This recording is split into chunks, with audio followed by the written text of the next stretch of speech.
A final question then. So for you, what does being human mean? Being in a constant journey of self-development, learning and growth. The most challenging adventure imaginable. The most challenging adventure imaginable anywhere in the galaxy. One of our corporate values says we make a positive contribution to our community. We conveniently define community as world. It's about actually caring about the other person. So creating technology that actually cares what the user experience is like, creating businesses that care about what the user experience is like, and creating a world where we care, what people's life is like. I would say two things. It is my brain and people. If I want to put it in the context of what we have been discussing, because the most important tool to get the best out of your whole human being is your brain, and knowing something about the brain. I'm learning about the brain all the time. But the second tool, if you may call it like that, to be human is other people.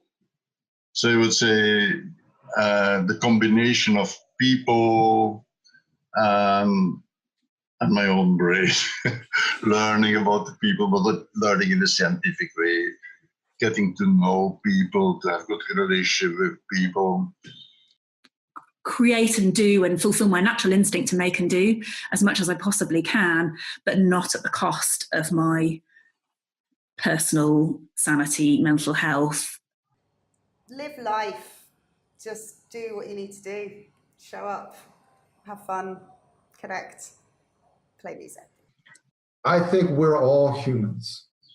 And being human is just being myself. And being human mainly is two things. One, being human means you're not perfect. Being human means you make mistakes. Being human means you don't know everything. You never know everything. To me, that's being human. But there's another important aspect to being human is being human should include how you treat other humans.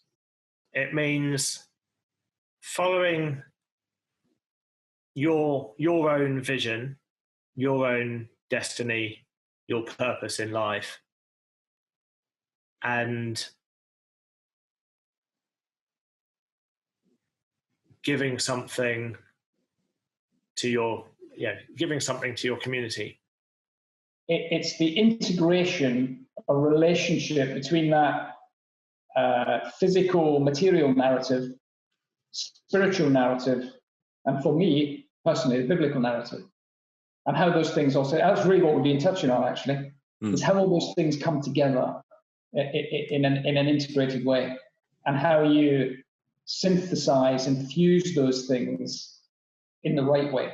Thinking about all the aspects of a human, and I am still a work in progress on this.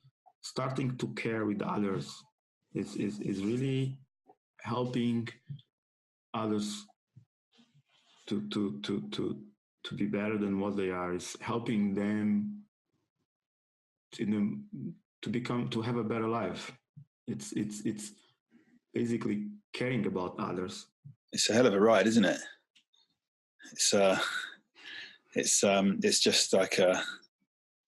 It's just a rolling, evolving, bumbling, messy, convoluted, like wonderful, crazy, mind, body, spirit, mash up, searching, learning, asking questions, scolding yourself, patting yourself on the back, trying to figure stuff out, getting some rest, chilling out, next thing, this thing, learning this, learning that. It's just like an endless kaleidoscope of kind of like, emotions and experiences really that just kind of just unrolls in some kind of like, beautiful, chaotic manner. The ability to express your creativity, to have the skills to do so, and the freedoms and the opportunity. And that's what this is about for me. It's allowing people to express their creativity, to power communities, to inspire their kids with creativity. it probably changes on a day-to-day basis. It's not a definitive one. I definitely think that to be human should be one where you live a life that in part does feel joyful, and I think brings meaning to you every day. And I think when we accept that we're all fallible in different ways, we've all had very different experiences, and that shapes the way that we perceive the world and perceive each other. And that starts to help you be a little bit more, empathetic towards others and make things better for other people.